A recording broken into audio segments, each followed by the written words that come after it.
This is a song for my friends Jaret and Gary. They started a podcast and said a theme was necessary. They're just a couple of guys in a band that you know. Some rockstar dads who started a show. So here's the next episode. Welcome, everyone, to the Rockstar Dad Show. My name's Jaret. Gary is also here. And because, I don't do this show alone. I need my friend Gary with me whenever I do this. Gary, I invited you to a casino night last night. I know, I couldn't go. I had batting practice.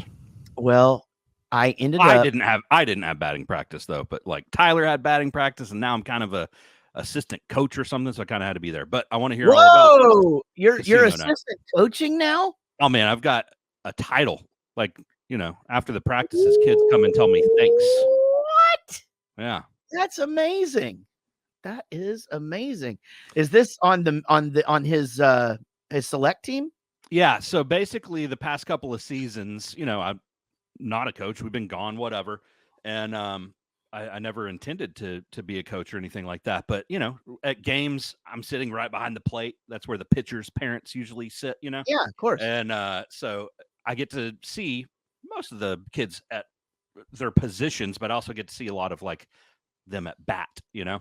Yeah. And just from all of Tyler's camps and clinics and experiences and all this stuff, like I've picked up some decent amount of knowledge, I would say. I'm not an expert by any means, but enough that, you know, a couple of times I've gone over to the coach over the past season and been like, hey, I don't know if you know this, but so-and-so is doing this. And so, you know, just these kind of conversations, he's always thought it was really helpful. And he's like, you've got a good eye for this and you've got good insight. And I'm never coming at it like, you need to do this. You know, I'm just like, hey, I don't know if y'all can see that where you are. And so he was just like, hey, you've always had really good input. You want to come on and help us out? It's like, yeah, sure. And then long story short, we're not going to get into all of this. One of the other coaches left at the end of the season, so they definitely needed a spot. And I was like, I'm happy to. I got two things I got to tell you. One, I'm going to be gone more this fall than I was last spring. And he's like, yeah, that's fine. We looked at the schedule. It works. I'm only going to miss a couple of tournaments. And the other thing is, like, I've got to ask Tyler first if it's okay for me to be a coach, because my main goal is for him to have fun. I don't want to take away from any of his fun having his old man be there coaching and telling kids what to do. What a fucking great dad move. Just what a goddamn rockstar dad. Thanks, brother. Move. And you don't want him to feel like he has to do, you know, like you don't want there being like this inside thing of like him wanting to like, man, I think I want to sit out a season, but dad has got this role and he's having fun doing it, you know, and I don't want to let him down and shit, you know? Yeah. Yeah. So what was that conversation with Tyler like then? I basically, I don't remember exactly how it started, you know, but I was like, hey, you know, what do you think about, if I were to help coach a team? You know, coach asked if I'd help out, yada, yada. I said, I don't want to do it if you're not comfortable with it. And he's like, yeah, of course. Why wouldn't I be comfortable with it? I'm like, okay, just want to make sure. It was real simple, real quick, easy conversation. Hey, what happened with the water bottle? Did he find it? Ha! He came home with the water bottle. He found it in one of his classes. I love it, man. Yeah. I love it. Yeah. That's he came home and I was like, did you find it? He goes, yeah. I go, where was it? He goes, I thought it was in my first period class, but it was in my third. I go, so you didn't have it all day long, the first day and the second day? But anyways, he found it in this third period class. Man, this kid, he fucking did it. He really did it. Well, I took Derek with me, and it ended up working out good because Derek is also really fun to gamble with. We've been to Vegas and stuff. And so we went to this casino night for American Breast Cancer Society or something. I should actually plug this charity while I'm, you know, like I shouldn't be a dick about it. Yeah. I should say the right thing, you know, like I'm such an asshole. You know, it's basically this, it's a thing from the National Breast Cancer Foundation, but this thing is called Guys for Good. And the reason I'm talking about it on the show, two things. First of all, we have some guys who, do you know who Ben and Skin are? Like the talk radio sports guys. I'm aware of them. Yeah. So they were the other celebrity guests, so to speak. Okay. And I have always wanted to meet those guys, and I've been told so many times, like, hey, you need to meet Ben and Skin.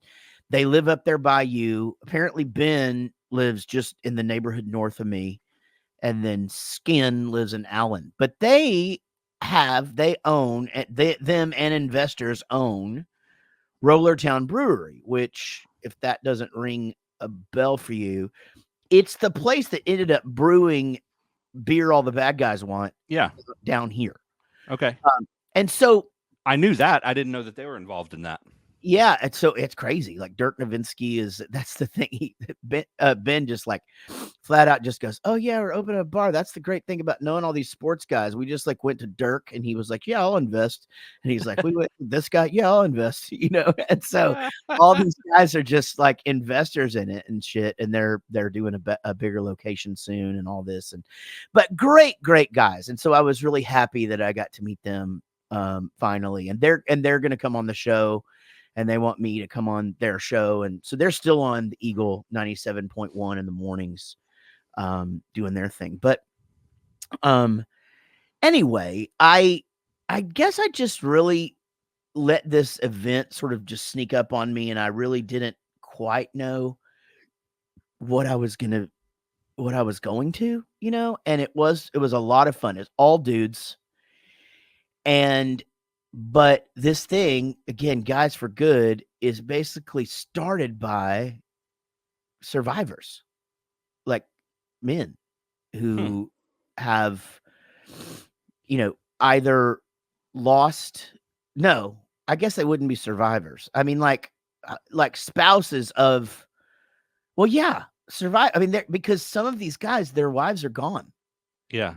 And they got up and told their stories and shit. And you know me, dude, I fucking glasses off, right? Sitting, just tears running down my face. And it was a really, really special night. I had just the best fucking time. And it was great people. Gary, I fucking won so much fake money last night. Of course you did. Of course. I won $25,000 in fake money. I won so much money that I was just giving people I gave Derek $2,000, and that this guy sitting next to me was like, "I'm just not going to take that 10 so you can hit this blackjack or whatever." And I go, "Fuck it, I'm doubling down," and I did it. And I just gave that guy $1,000. I got to learn how the other half lived last night. And did that fake money translate into raffle tickets or anything? Yeah, now this part's going to surprise you. Okay. It translated into raffle tickets. So I had a fucking stack. And Derek won the raffle. He fucking won this packet. It was so much shit. He won these two, they're sea loungers. And I guess you just put them on the deck of your pool, but these things are nice, really, really kick-ass chairs. Huh. And then he won a watch and 3 gift cards and a couple of shirts. Dang. And a couple of hats and stuff. And he won so much shit he couldn't carry it out. It was like me and you with the TVs, just trying to get the hell out of the building with all of our winnings. That's crazy. And but yeah, he won.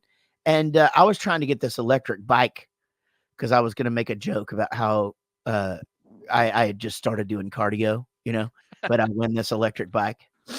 And I didn't win, but I had a great night, and the event was so cool. I wanted to take a minute on our show to just say, if you got, it's called Guys for Good. So if you've been touched by breast cancer, it's a really cool opportunity for dudes to, they do all kinds of events and shit. And I ended up dropping, I donated a bunch and and spent the money that I spent or whatever. And but anyway, that Ben and Skin have their beer out, that Rollertown beer, and you would have been proud of me. I drank several of them, and I didn't complain one time. Good for you. I really did appreciate the invitation. I'm sorry I couldn't make it. It sounds like it was an awesome night, and good to know that there's a good organization out there doing good stuff. Yeah, it's man, the one guy, his wife, he told his story on there was a video, and I went up to him afterwards and just gave him a hug, and then he told me more of the story. But basically, she was given 1 year, and she ended up living 15 years and raised their kid, and oh my God, but all while fighting it, and I just can't imagine. I just can't imagine. And it's interesting to hear it from the other side. We all know how terrible that is, that what breast cancer does to women and men, but it's interesting to hear it from the other side. But yeah, then there were two people whose wives had survived as well and told their story. But it's man. Anyway, it's something for you dudes out there to check out. It's called Guys for Good, and their logo's cool. It looks cool on shirts and shit. But it's a branch of the National Breast Cancer Foundation. And so I want to thank them for having me out. We had a lot of fun, and they had a putting contest, which I didn't participate in, but see, you could have won that shit. I don't know about that. A guy paid $3,000 he gets to go down on because the Skin guy is like a Mavericks. He does part of like the pregame and all that shit, and so he paid $3,000 to be able to he'd go down on the court before the game and walk around and shit. Like they got creative. They raised quite a bit of money. They had like this auction thing where you hold up your deal and you give them money, and then a lady puts a light on your tag, and yeah, it was good. It was a really, really good night. Those nights are always so fun. Anik's, not the job she's at now, but the hospital she worked at before this one had like a casino night, and it wasn't for a charity. It was just an employee appreciation type event. But it was a casino night, and you go, and same thing, you win, and your winnings go to raffle tickets and all that. And they had free booze, free alcohol, nice dinner, all that kind of stuff. And whenever we went, because they had free booze and they had plenty of Miller Lights, I told Danique, I'm effectively getting you a raise tonight. Yeah, totally, man. Yeah, it's like when we go to an all-inclusive, if they have something we like, we're like, oh, fuck, cool. We just paid for our trip. We're good. Yeah. We got this. It's so funny. We drank them at a beer everywhere we go. Yeah. Well, we did it last night. We drank you did that. Literally drank them out of the free beer that Rollertown was providing. And so they had to send somebody to HEB, and they bought every Rollertown beer that they had in the HEB or whatever. Wow. So, yeah, there was a rush on the thing. I liked it because it went from like 6 to 10, right? And so by around like 7:30, it's like just kind of like, all right. People are kind of like mingling around or whatever. All the Texas Hold'em tables are empty. By 8:30, everything's full. By 9, this fucking place is bumping. And it's like 10 o'clock happens, and it's like, we got to get these fuckers out of here. Yeah. I liked that because it was like, hey guys, time to go home. And oh, this is what normal people do. Yeah, I stayed. Yeah, all right, because we would be there till the sun comes up, and then another few hours. Exactly. No, that's what I was thinking. I'm like, wait, there's still alcohol here. We can still drink that. What the fuck are we doing? Somebody's got the keys to this place, right? and I'm just sitting there thinking that whole time, just because the world that we live in, is just to where you would be like 10 o'clock. Even if they were like, the event ends at 10, we would find a way to keep that fucking thing going. Yeah, I mean, it's so good that it actually ends, because I was sitting here thinking, well, there's been times where it's like bus call and we have to leave at midnight. Yeah. And, we've got a tour manager that's going to make us leave, but, we have our ways. We have and our ways. Yeah. And poor Dave's had to drag us out of so many casinos. Oh my God, the last Warped Tour. Fucking and then he comes and they fucking I get my third Jaret. The bus has started. We're leaving right now. I'm like, okay, I'm gonna go. And so I cash out, and then I went and got in line at Dunkin' Donuts, and he was so defeated. I was just like, I just need a breakfast sandwich, man. I haven't eaten. And he was just like, he does that Dave thing where it's just like there's nothing. I mean, within reason, there's really nothing he can do. You know? I mean, he's done his job. He's told us, guys, we're double parked. We're going to get a ticket. We're going to, and that's, here's the problem with dealing with dudes who like us. And honestly, this is cute. We're being funny, but if he were to say to us, we're going to get a ticket, I would go, how much? I was saying it. How much is that ticket? How much is it going to be for? Because we are having a really good time right now. I mean, it might be worth it. Well, back in the day, years and years ago, we had the fining policy on the bus. Oh yeah, and it was the two fines were if you didn't have your koozie, you owed $20, and if you were late to bus call, you owed $20. Yeah. And the $20 went to the beer fund, and it ended up just buying beer. So whenever people got fined, they weren't too upset about it because they knew, hey, we're just going to end up buying booze for everybody and it's going to be okay.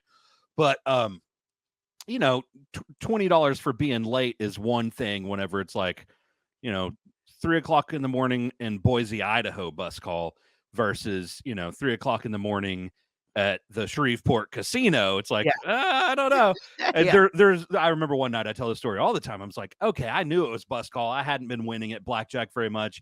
Bus call's coming up. I just put it all on, I bet everything.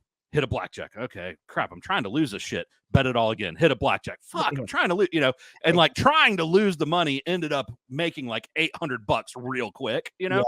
And then I'm like, fuck, okay, now I actually don't want to lose this. So I go cash it out, but I'm fucking late as shit at this point. And so I go cash it out and walk towards the bus. And as I'm walking towards the bus, there's a crystal. So I'm like, well, I'm already late. It's only going to cost $20. I just won 800. I'm going to get crystals for everybody, and show up to the bus, hand over $20. Here's $150 worth of cheeseburgers. Let's go. Yeah. Those are the celebratory thing. Yeah. That's just it, right? The fining system just added to our plight. It was just it's okay. Let's use the money that caused this situation to buy more of the stuff that caused the situation. Well, and it's also in that situation, that fine wasn't enough to really make you not, I think I've told this story before to you. I don't know if I've told it to our audience, but there's the book Freakonomics, one of my favorite books. There's a chapter in it about daycare, and people were being late to pick up their kids for daycare. And so they thought, hey, we're going to start charging extra after 20 minutes or something. If you're more than 20 minutes late, we'll start charging per minute. I don't remember exactly all the details, but the point of it was once they started charging, more people started being late because they looked at it in their mind of, well, now I'm still paying for daycare. Right. I'm not leaving my kid there. I'm still paying. But also mentally, there's a consequence, and there's something to weigh it against now. If it's just sort of if there's not a system in place for it and you're just late, you're being a dick. So psychologically, most people don't want to do that anymore. I've burdened you with this and I'm very sorry. And, nobody likes when their kid is the last kid at daycare. Yep. That's the fucking worst, man. It happens to everybody. But when your kid's the last kid at daycare and that whole building is they've already shut off all the lights and one half of it or whatever, and or your kid's up at the front desk just hanging out with the lady or whatever, it happens to all of us, but you hate it. But you're so right, because I think it would take that psychological ass kicking out of it if you were just like, oh, okay, well, fuck. Yeah, it's fine. It's going to cost me $30. Yeah. And, but there's a system in place for this. I'm just late, that makes a lot of sense. It really does. Yeah. Well, fuck. Anyway, we don't have that system anymore. Just everybody just thinks you're a dick if you're. Yeah. It works at daycare or a tour bus. Quite frankly, actually, the tour bus is basically a daycare. It is, but we're not really late for bus call that much anymore because we seldom leave. Like we were talking about this on the last tour. Like the show ended one night, and I just looked at you and I go, "Do you know that like 10 years ago we would go out now?" Yeah, like that would be like, okay, the show's over. We've changed clothes and all of our shit's on the bus. Let's go to a bar. Right. And now that it happens so few times now that like I can't even remember the last time. I saw a short, I think it was yesterday. I'll try to find it and send it to you. But basically, it's like a couple of college kids and they're at their apartment and they're like, "Hey, do you want to leave the pregame to go to the bar before we go to the tailgate?" And they're like, "Yeah, so you want to leave where we have free beer and we can sit wherever, but we're going to go to a place we have to pay to get in?" "Yeah." "Oh, okay. Whenever we get there, is it going to be crowded?" "Yeah." "Is it going to cost a lot for beer?" "Yeah." "Is there a possibility we're going to get our ass kicked?" "Yeah." It's just like, why are we leaving this place? We're happy here. I know. Isn't that but we used to do it all the time. Yeah. That's crazy. So Jack got moved into university, and I said, I texted him the next day and I go, "How was the first night?" And this is what he said to me. He goes, "It was pretty chill. We went to about 4 frat parties and I helped a couple of ladies move into their dorm room." And I was just like, "You fucking did it, dude. You fucking did. You're already colleging." I'm such a proud father of this boy, Guys, we got to take a quick break. Later on in the show, Chuck Taylor, who is the program director of The Range here in Dallas, but also a Rockstar Dad and just a great guy. That's coming up later on the Rockstar Dad Show. But until then, y'all listen to this. We'll be right back with more. Welcome back to the Rockstar Dad Show. We are now on Adobe Radio Tuesdays at 9 p.m. Eastern Standard Time. Eastern Time. It's not standard. So what's standard time? Do you think whenever we're all living in the future and we have microchips in our heads, or our bodies, I don't know where they're going to put them, I just assume in our heads, whenever you or someone announces a time, it'll be like Google Calendar and it'll just adjust it to your own time zone? Yeah, I hope so. I think that's fucking great because, dude, Rob's been in the band like 7 years and he still doesn't have it straight. Well, I mean, yeah, that's confusing to me because we've made an official vote in the band and even decided with him there that all BFS time will be in Central Time. Central Time, yeah. I used to fucking, speaking of all of this, you, when we would tour, would always leave your watch on home time. Yeah. And it just used to fucking confuse the shit out of me. Like, I didn't know how you did it. And this is, and for it to have bothered me, this must be before like we just carried phones around and just always knew what time it was all the time. You know? I'm surprised that I never explained it to you. And here's why I did it. And it makes perfect sense to me. And I'm hoping maybe you'll understand and be like, oh, okay. But here's the deal. I wanted to know what time it was at home, because if I'm going to call home or know what's happening at home, like, I don't want to call in the middle of the night and wake someone up if we're in Europe, or, you know what I'm saying? Like, sure. I just wanted to know what the time was at home. As far as wherever we are on tour, time doesn't exist as importantly, meaning if we're supposed to be somewhere at 5, sure, I need to know that I'm going to be there at 5, but I've got that in my head for the schedule of the day, but I don't need to really know, hey, it's 10 minutes to 5, because we've got a tour manager that's going to go, hey, are you about ready to go do this? Yeah. No, I get it. And as I'm thinking about it, like I said, I think this has to be like pre-iPhone. Like it has to be in like the early days of us first starting to travel, and because I did it up until the point where I switched over to an Apple Watch. Yeah. So it was after we had iPhones. I mean, it was up to like 2-3 years ago. But it wouldn't have mattered to me if like I had it. It has to be like, we all wore watches. I got you. There was a point, like I wore the big leather fucking watch, right. And that's how we knew what time it was. And I would set mine, and then I'd look at yours, and it would just be fucking wrong. Yeah, I don't know. I mean, like I said, it made sense to me because I want to know what time it was at home. But then also it's kind of cool to just go, I never take it off Texas time. Yeah, I know. That is kind of cool. That's an interesting line in the stand, just being like, yeah, I'm so Texas. I just fucking live on fucking Texas time. Yeah. Most of the time, whenever we were traveling, it was to the UK, though, and there's 6 hours off, so it's very easy to do the math. It was harder the few times that we were like in Australia. I have a question. You like watches, right? Oh, I'm a watch guy. Yeah, whenever you said that Derek won a watch, I was like, oh, I wonder what it was. Yeah, he was stoked about it. We'll have to find out what it was. But so I don't own any watches anymore. I mean, I think there's a couple in one of my drawers, but it's not really a thing. Like once I got wrist tattoos, and especially because they're my kids' names, like it seemed weird to wear something, and so I just got out of that whole thing. But even like my Apple Watch, I don't like. Rob tries to get me to wear it all the time, and I probably should, and especially because we're trying to be more active and shit, and like it'd probably be motivating to see my steps and shit. Yeah. But I don't know, man. I don't like it. But how do you don't they all have batteries and shit? Like, how do you keep up with all that?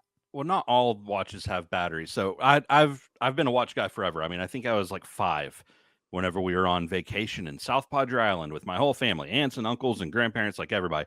And one of my uncles, who's a watch guy, gave me my very first watch. And I still have it. I've got every watch I've ever had. But just kind of from then on, I was like, these things are cool, and I've always had one. And so now, like, if I leave the house or if I go on tour, God forbid, without a watch, I'll go buy one if I do that. But like if I don't have one for a day, it's just I've got the nervous tick of like I'll look at my wrist, even though I don't know what time it is. Like I'm still looking at it. But yeah, not all watches have to have batteries. If you get into higher priced watches, usually they're called automatics. So like your arm movement winds them basically. Oh, wow. That's so cool. I've got a couple of those. I used to wear those on tour. They're just kind of too fancy to take on tour.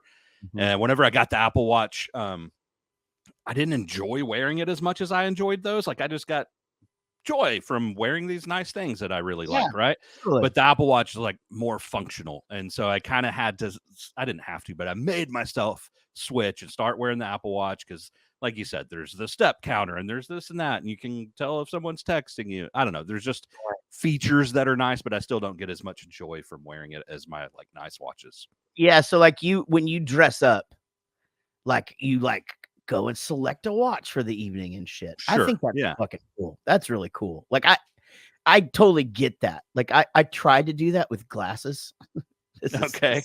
This is so dumb.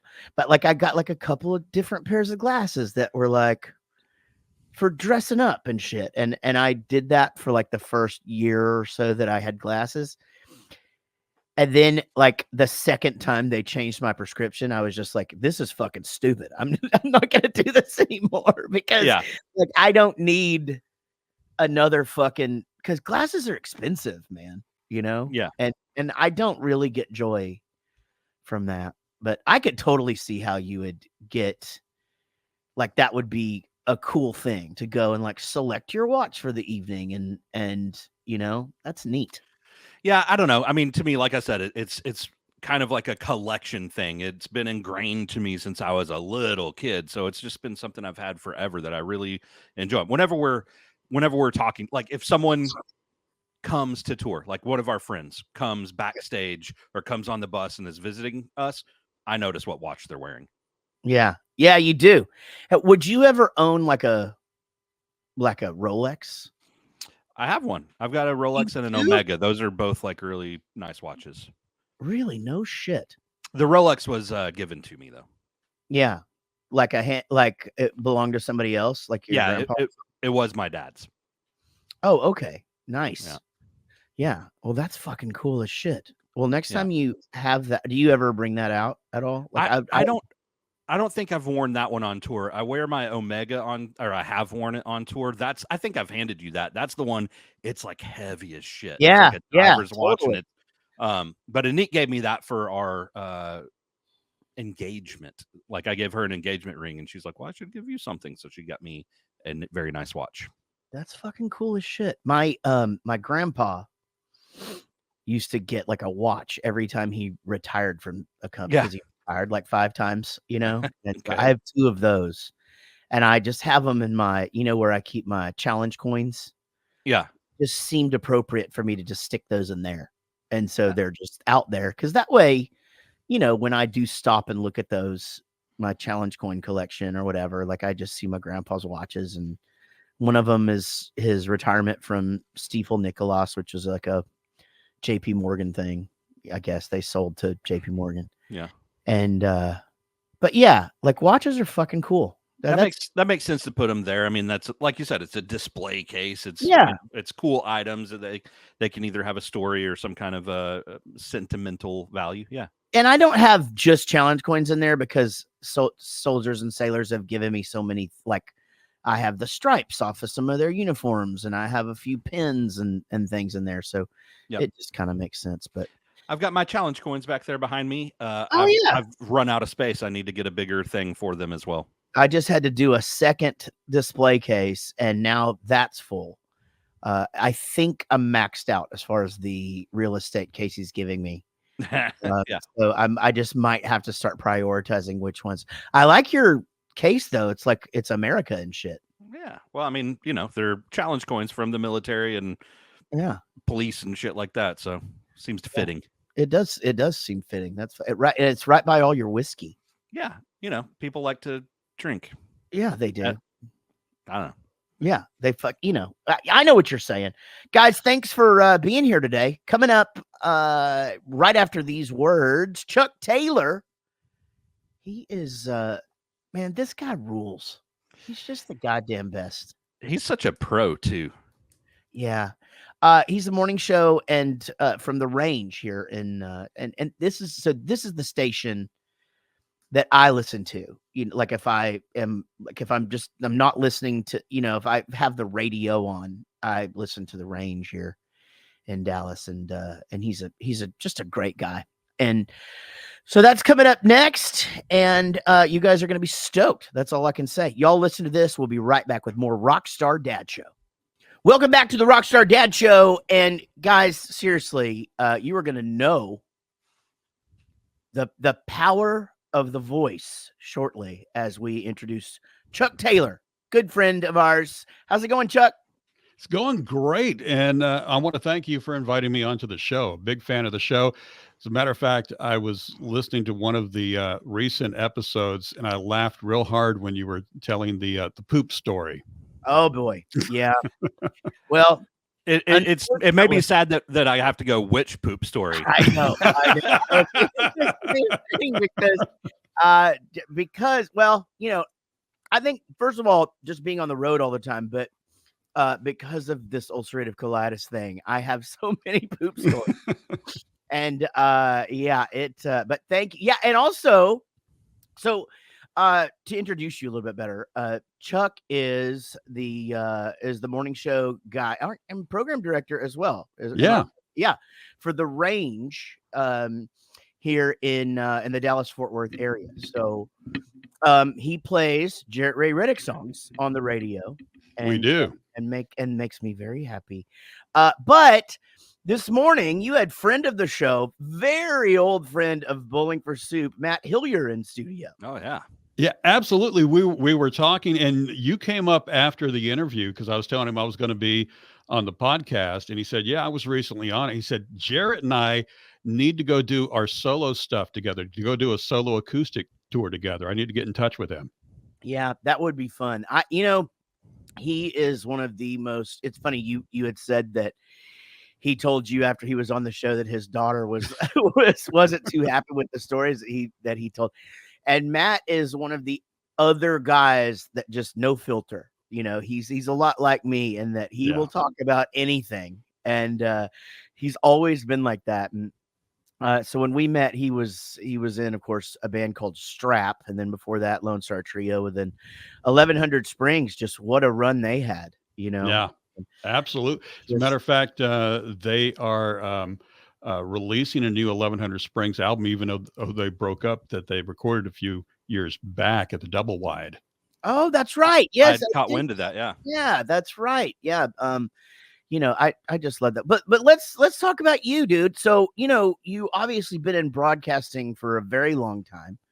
And let's talk about that, because obviously, much like our side of the music business, just an ever-changing world you live in. Oh, yeah, absolutely. I mean, when I first started, we were playing actual records instead of everything on the computer like we have it nowadays. We even had music on what's called carts. And carts were like, you remember 8-tracks? Yeah. Okay. So carts were like an 8-track, except they had a hole in the bottom where the head would come up and behind it and hold it in, so you couldn't just accidentally pull it out while you're playing it over the air. Right. And you would have to put the music on there, so you'd have to queue up your record and then put the card in, hit record, release at the right time, and get it going. It was like an art form when I started. We're not going to say how long ago that was, but it was a long time ago when you actually had to have a license to do what I do. Yeah, it was more like, though, the way that we think of, like, when you hear the word DJ, mm-hmm. and they're spinning records and mixing things together and all of that. I mean, you were doing that physically. Like, it wasn't just like, okay, I'm going to talk up this record, hit this button, and my show is done for an hour. Like, you had to be there, and literally you're queuing one record up over here while this one's ending, and seamlessly, like, and you're doing that, and it's going out to hundreds of thousands of people, and so it was so much more hands-on. I mean, you had to really, really be focused. Oh, yeah, absolutely. Now I just sit back, let the computer do all the work. Yeah. And, when it comes up to time to talk between a couple songs, I just turn the microphone on and go. It's a lot easier these days, but it's still a juggling act, because you have to be able to, and I tell my announcing students this all the time, you have to be able to think on your toes. You've got to be able to ad lib and to be able to talk on a variety of subjects, and especially when you're talking with musicians, because you never know the crap you guys are going to throw at us, and we've got to be able to go with it. Mm-hmm. Yeah. I mean, it is. And especially being a morning show guy. I mean, morning shows are sort of known more for, there being a lot more talk about what's going on in the world, what's happening in the day, what's the, what's coming up this week, things like that, more interviews, entertaining people in their car on the way to work. Yeah, absolutely. And for me, the best part of doing mornings is that it's different every day. Yeah. I never come into the work and get the same thing. It's like when you go out on tour, every concert's different. Everything is different every single time you do it. You may play the same songs over and over again, but there's different banner. There's different people who are at the concert. And it's the same thing for me with mornings. I may play a selection of songs that the computer throws out that are the same, but they rotate in different hours. But there's so much going on in the world that you have so many different things to talk about. There's any day of the week, you can type in a Florida man who or a Florida woman who and get a crazy headline and have something to talk about right there. I mean, it's the easiest show prep I've ever done. Yeah. There's also got to be a hard time constraint though, because like, hey, I've got 30 seconds to say this idea, and then this song starts or this commercial starts. You got to fill up that 30 seconds, but you also have to end at the right time. Oh yeah, it's an art form, and it takes a lot of practice, especially in the days when I was doing it with records and carts, right? Because you didn't have a timer on the computer telling you 5 seconds left, 4 seconds left, 3 seconds left, 2 seconds left. Shut up, right? Yeah. You had to know those intros. You had to know the music extremely well back then. Yeah, and there's definitely a feel to it. Not anything different than, you know, if you're up and you're strumming along with somebody on stage and you just sort of feel, you kind of know when the chorus is coming up, and you kind of know when this, you know, a lot of times you guys would have, you know, new stuff thrown at you or whatever, and you're talking up a new record. Here's the newest thing by such and such, and you know, you want to hit that, what's it called? Hit the post. It's called hit the post. Yeah, you know, so I used to listen to a lot of Howard Stern back in the day, and he would talk about that all the time, like that. It was, you know, and he is, you know, at the end of the day, you know, he talks up like how hard it is or was, you know, to be an actual DJ and talking up a record and hitting that post and stuff. And it's when somebody's really good at it, in my opinion, you know, as a listener, you just know, and it really does add to the experience of listening, in my opinion. Oh, absolutely. And speaking of Howard Stern, one of my personal heroes, by the way, because of the way he did his show. And I learned about interviewing, the best way to interview from him, because he has conversations with his guest. And it's not a lot of back and forth with questions. It's actual conversations. And that's what I try to do when I do my interviews. But back to what you were saying is it's hard to do that, and you have to hit the post. You have to get there. And when you don't hit the post, I say, well, you know, for instance, if I was talking up Lone Stars by Jaret Reddick and I didn't hit the post and I talked into the song, I said, well, I just killed Jaret because I stepped all over him. Right. Yeah. Hey, and that you don't want to step over that first line. It's a very important line. Hey, well, Chuck, let's talk about being a dad, man. Yeah, you know, absolutely. My favorite part of my life. See, and that's what everybody says, and I love, because that's me too. You know, I have 15 jobs, but my favorite is being a dad, and right now it's a glorious time. I have, you know, my oldest is excelling at her job, and my oldest son is starting at university, and my youngest son is starting at middle school. So there's just so many bright moments right now in fatherhood. And so tell us about your family and names and ages.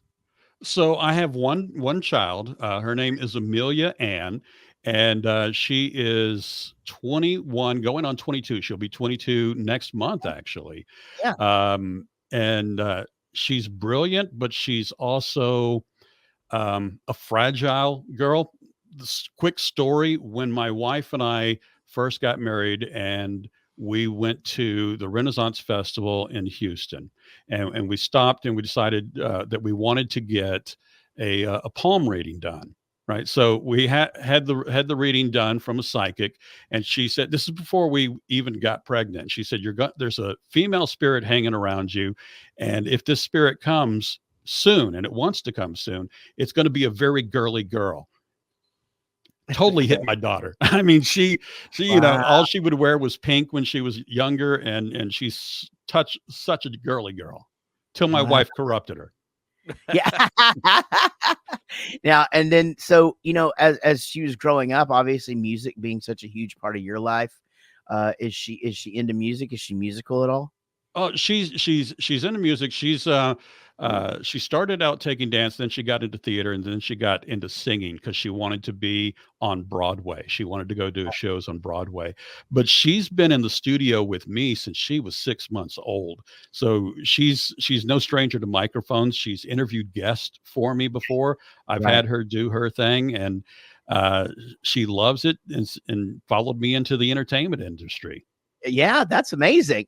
I wonder though, then if being there and being around it so much and seeing all these up and coming celebrities come in at a certain level, and because your station breaks bands, I mean that's no secret. You guys, you get them early, you get the Cody Johnsons early, and then they go on to be these huge stars. But what my question is that, for her, it's probably a lot like my kids. They're just like, oh yeah, I know that guy. It's exactly like that. She, we had a concert. We do the Texas Music Revolution every summer, and she was telling some of her coworkers, we're going to go backstage and meet Ray Wiley Hubbard and stuff like that. And her coworkers were just like, who is your dad? How does he know these people? Yeah. She's like, he's Chuck Taylor on the radio. Yeah. And they were like, what? And it was no big deal to her because she's grown up around it her entire life. Yeah. My kids' lives, it's the same thing. It's weird. And, they come in and out of the house, and, these guys come to write songs, and they stay 3 or 4 days. And they, any day of the week, it's just, Thomas Ian Nicholas from American Pie is just sitting on the couch playing games with my kid, and they just, it's not a huge deal to them. And then and their friends are just like, what is your life? It's so crazy. But that has to be, she has to have stood side stage at some pretty amazing shows growing up. Oh yeah, absolutely. She was just at our last one this past June when we had Ray Wiley, and we had Joshua Ray Walker there, and Lyle Lovett. So she got to be backstage and side stage for all those. One of her favorite ones, though, that she still talks about was when I introduced her to Kiefer Sutherland, because Kiefer played one of our Texas Music Revolutions with his band. Yeah. And so I got to introduce her to Kiefer, and Kiefer talked to her about acting, and just really, it really inspired her. She loved doing that. Quick story about him. We became quick friends after that concert because we were staying at the hotel in Plano near where the concert site was. And I'm going down to get my wife and daughter some extra blankets for the cot because we're all staying the night and then going home the next morning. And I go down to the lobby. Kiefer walks in, drunk off his ass, and he's like, Chuck, my angel, you guys were the first people to play us ever on the radio. Come party with me. And I told him, I got to go take this stuff up to my wife, and then I will ask, because, my wife and daughter here, you're a good husband. You still need to come party with us. He's a really nice guy. We spent 4th of July with him one time. And he's the greatest, man. We had the best time. It was just, it was a good time. And, but serious about his music and serious about his craft. And, he's got a lot going on. He's one of those actors that I love this, because there's a lot of actors who try to get into music and they're okay, but he's actually really good. He's one of those who are actually really good. Kind of like Kevin Bacon too. I was going to say Kevin Bacon and Billy Bob Thornton's pretty good. Bob, yeah. And Dennis Quaid Riley, too. John C. Riley too. That's right. Well, yes. Well, John C. Riley, for us, he's on a different planet, because we love us some Dewey Cox. Amen. I've got that Walk Hard soundtrack just like in my iTunes, and so randomly songs come up, and they're such good songs, but whenever I have the kids in the car, you got to skip that one, Right. Those were all written by ringers, though. It's that, those are some all the Adam Schlesingers of the world and stuff. Now, so as we were talking about, the ever-changing world of radio and music and that, and I wonder how and also you're well, hold on, let's go to this, because you're teaching a new generation all of these things too. As you said, you're a broadcast educator, but you even are teaching, recording and some things like that too. What have you gotten yourself into over there? What all are you teaching these days? Well, I'm in radio, so it's the poor DJ thing, right? You've got to have a second job. The only other thing I could do was teach what I know. Yeah. But actually, it's really exciting to be able to talk to a younger generation, especially commercial recording. I brought you in last semester when we had commercial recording, Mhm. and we recorded a version of Jolene Mhm. for you. Yeah. And you got to talk to the students, and I love the way you interacted with them, and I'd love to interact with them too. For me, commercial recording and music recording is pretty much the same stuff I've been doing with radio, except I'm using all the same techniques. I'm just doing it on music instead of on commercials. Yeah. So it's a lot of fun for me to do that. I'll spend hours in the studio mixing down a song.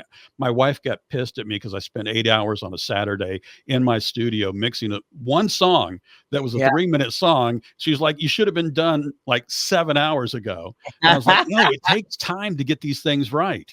It does. I mean, there's a reason why mixers make the money they make. It's sometimes, gosh, I mean, at the height of Bowling for Soup, we had Chris Lord Algae doing our record, Sorry for Partying, and it's 10 grand a song.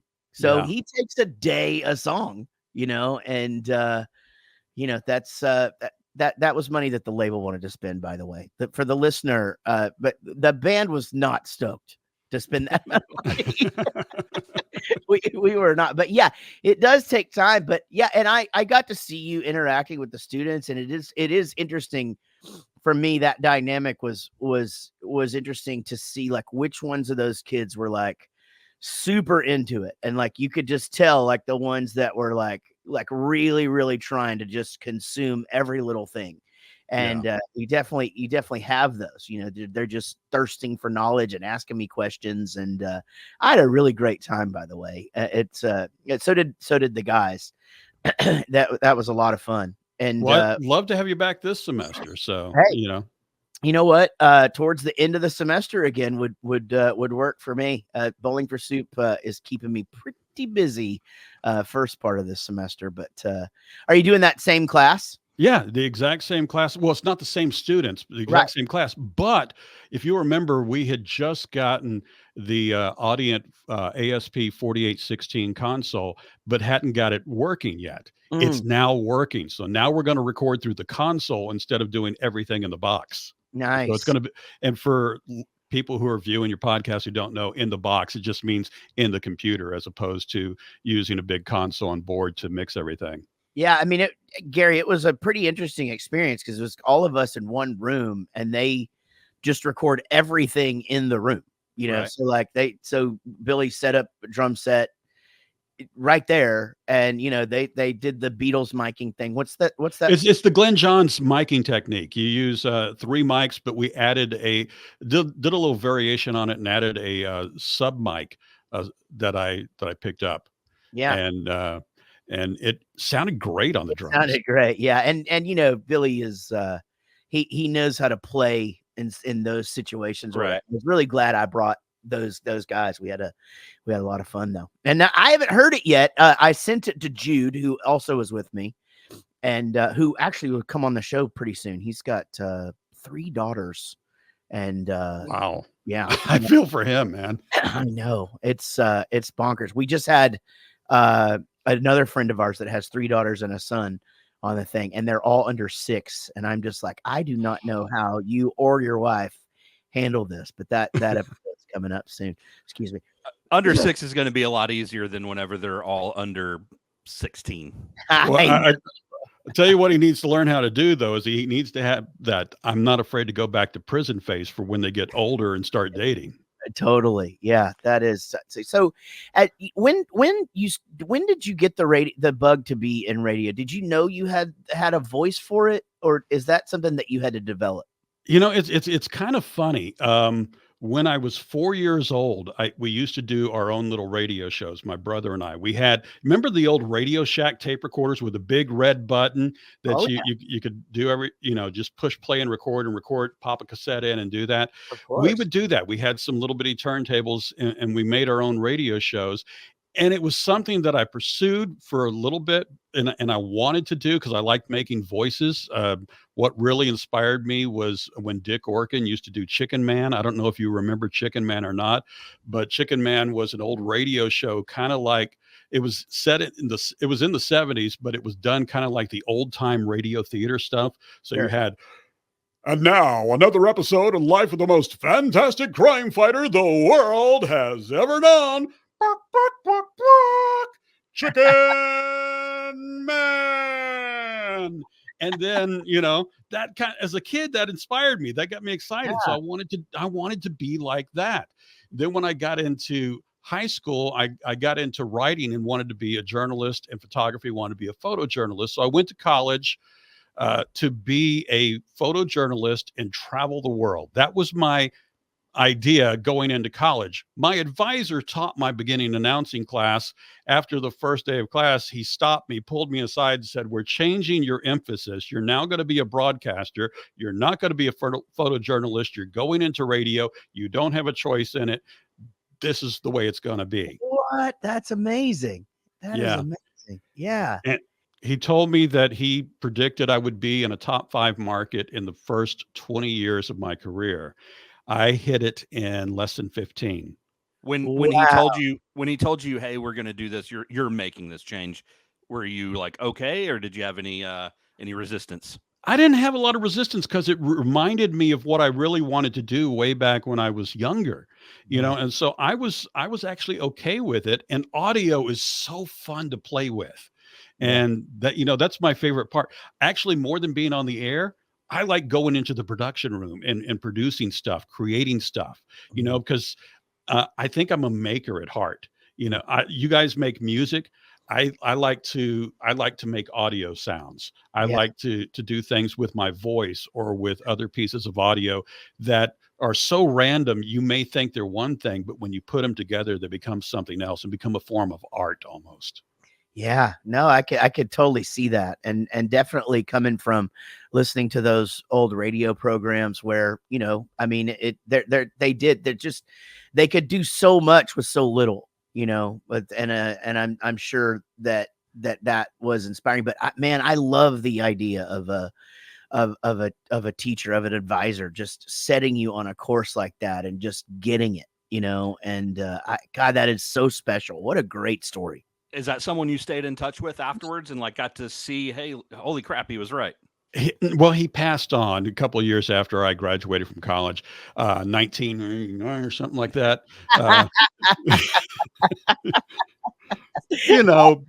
Back then when I graduated, but I've been doing this, honestly, since 1984. My first time on the air was after his class in January of, I take that back, 1985, January of 1985, January 16th. The very first song I played was Prince's Darling Nikki on the air, on the campus radio station. That's very interesting. Very controversial song too, to be your first song to play. That's great. Yeah, it was carrier current, so it only went through the campus. It didn't go out over the airwaves. So we were free to play anything, even stuff that you can't play on normal radio, like Darling Nikki. Yeah. Wow. Cutting edge from the beginning, Chuck. Jeez. Please. We're talking to Chuck Taylor and from the range here well, I mean, are you guys are you more of a Fort Worth station, or is it a Dallas Fort Worth station? Well, we're more North Dallas and north of there. Everything north of 635, we pick up real well. I live in Keller, and I pull into my house, and I barely get the station until I get on to 170 and start coming this way every morning, and I'm able to monitor the station when I do that. North, it's a great signal. We hit into Oklahoma. As a matter of fact, we're going to start, and you guys are getting exclusive here because the contract was just signed this week. We're going to start carrying this season Oklahoma Sooner football on KHYI. Yeah, this is great. Great news for me. New Sooner dad. So yeah, that's exciting. Now, it's great and Prosper, by the way. Yeah. When I'm up in the mornings, I got to tune into my Chuck Taylor morning show. One day I remember before you and I met, your air conditioner had gone out. This is, I guess, a couple of summers ago, maybe last summer, maybe the summer before that or whatever. But you were talking about that and having to head home, and I was just like, that. I think I hit you on Instagram or something. I'm just like, that literally just happened to me. I was just like, it's the worst because like anytime anything happens at your house for some reason, as the dad, as the husband or whatever, it's just your fault, And Always. like, even if nobody else blames you for it, you feel like it's your fault, and it's just, it's psychologically, what have we done to ourselves, guys? For real. Usually we're not even there when that shit happens, and it's our fault. It's our fault for not being there. Right. It's like if a tree falls in the forest and there's no one around to hear it, doesn't make a sound. It's the same thing. If something breaks at the house and the dad's not there, is it his fault? Yes. Absolutely it is. So Chuck, as you've seen a lot of artists come and go. Has there, I know that you as a DJ, as a program director or whatever, have gotten to impact a lot of careers, but do you recall an artist that came through and you just knew like that there is something really, really special here, and they went on to do great things? Jaret Reddick. No. In all seriousness, there's some people like that. There was a guy named William Beckman. William Beckman. I just know he's going, and he still hasn't really hit huge yet, but I just know that guy's going to do it. One of the ones that really hit huge, we had them before too many people even knew about them. Turnpike Troubadours, we had at one of our Texas Music Revolutions early. And that's back when you could still get them for around 15, 20 grand. Now you can't even touch them for over $200,000. Oh yeah. They're doing massive places now. It's always exciting. I was talking with Matt about this when we talked earlier today, and it's exciting to explore new artists and do a deep dive and get into their music and really find out who they are and get excited about them. There's lots of new artists out there. Unfortunately, sometimes there's crap out there. But there's a lot of good stuff out there as well. Yeah, I do. Obviously we have this sort of thing between Texas and Nashville. And of course, a lot of us here really, really pulling away from that whole Nashville thing, like that polished, just cookie cutter sound. You mentioned the Ray Wiley Hubbard, for me, when I make country music, I'm thinking organic Willie Nelson. Like I'm just absolutely. I want it to sound like a Willie Nelson record, but it's 2024. I don't need it. I definitely don't want to be on that website that puts the 4 country songs in line in a Pro Tools session and bounce in between all of them because they're all exactly the same song, and you do such a great job of supporting that, man. And dude, I think the world of you. Thank you so much for coming on today, Chuck. Thank you for having me, man. I could sit here and do this for hours. I love talking music and talking about my daughter too. Us too. Yeah. And that's the thing is I sort of, both of us get into the thing, and especially when we get super interested in music and stuff, like we forget a lot of times to talk about the kids. So you'll have to come back and we'll talk about a little bit more about your daughter growing up and what she's up to. Yeah, absolutely. Because I want to, when we do that, tell you the story about the Adam and Eve store, and I'll just leave it at that. Well, no, let's talk about that now. Are you kidding? Okay, so we're not running out of time. I was just letting you get on with your day. She's she when she started at UTA, that and she quit after her second year of UTA, but she's still taking some college classes. But when we first took her over there, we took her to the Parks Mall in Arlington, and in the Parks Mall they have an Adam and Eve store as you're driving through. Right, it's on the outer. It's not inside the mall, but it's outside in one of those strip centers at the Parks Mall. And my wife and I are in the car. My daughter's in the back seat. And she said, is that a Bible store? And my wife says, where? She says, well, the one that says Adam and Eve. And we both just looked at each other and said, nope. Yeah, that can get confusing, man. I love it so much, man. Chuck Taylor, you are on 95.3. Yes, range, sir. From 6 to 10 in the morning. God, you have to get up early, my friend. 2:30 every morning. Ooh. Yeah, I'm going to bed at that time. I go to bed at 10, get up at 2:30. Wow. Oh, man. Do you take a nap after your show? Some days. On the days that I don't teach, yeah. Wow. My goodness, man. You are a trooper. Well, thank you so much for being on the show, Chuck. Hey, and I'm honored. Thank you. Yeah. Well, we will see you very, very soon. For all the rest of you guys, y'all know what to do. Y'all be good. We'll see you next time.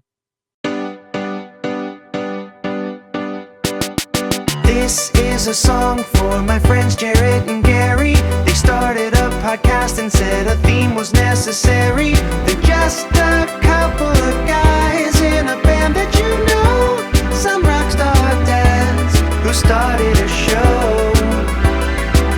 Until the next episode.